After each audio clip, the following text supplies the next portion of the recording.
people who move overseas are more likely to move again. I mean, once you've done it, you're more likely to move different places.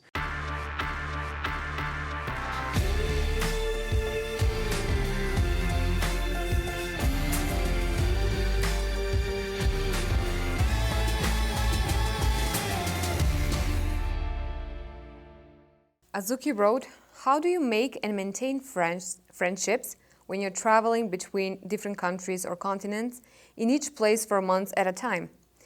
Is it a question of integrating into multiple cultures or just being a traveler passing through in each place?"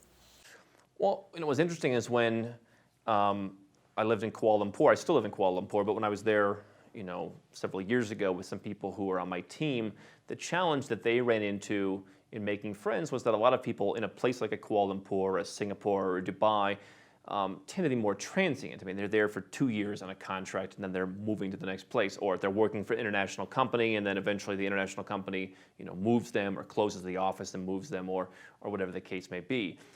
Right now, Mrs. H and I have some friends in Kuala Lumpur who would love to move back to Singapore. And so, I mean, there is kind of a transience. I mean, anytime that you're outside of the city that you're from, or perhaps the country where you're from, there is a higher level of transience. I mean, people who move overseas are more likely to move again. I mean, once you've done it, you're more likely to move different places. So that is a higher risk. I think what I've done is a couple things. I have friends that I've met, friends from my life in the United States that I still stay in touch with. Sometimes they fly and we get together for birthdays, weddings, different things like that. I've met friends in other countries. Like in Georgia or Montenegro or Malaysia, that when I'm there, I see them. And when I'm not there, we talk on Facebook. Again, sometimes I say, hey, come and join me in Mexico, and they do.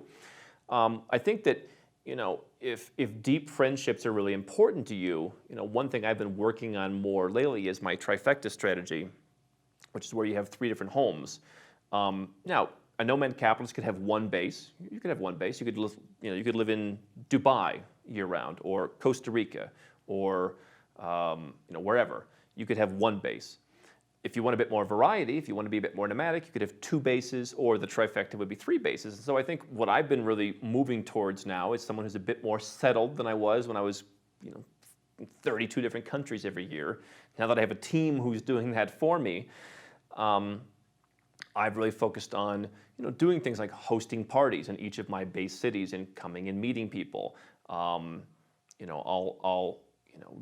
just say, hey, I'll go to my lawyer and I'll say, hey, I'd like to get, 12 people together. Why don't you call some colleagues and maybe some people in business, and let's get together and have a coffee clutch or have, cocktails, and, I'm inviting everybody, kind of thing. I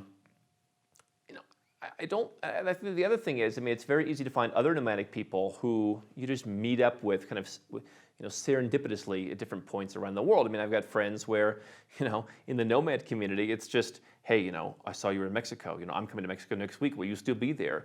So I think it's a matter of personal preference.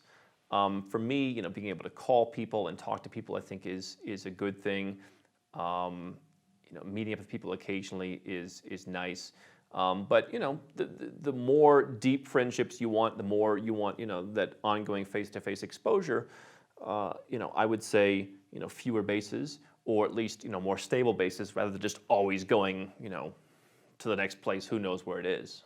Hi, I'm Andrew Henderson from Nomad Capitalist. I wrote this book, which you can find on Amazon, to distill a lot of the stuff we talk about in these videos and a lot of the stuff I've learned over the last decade plus traveling all around the world, teaching you about how to legally reduce your taxes, build your personal freedom, and create wealth faster. Definitely get a copy of this book if you want to learn more. Now, if you want to watch more videos, make sure you subscribe to our channel and make sure you click the notifications bell so you never miss one of our new videos with more tips on how to go where you're treated best.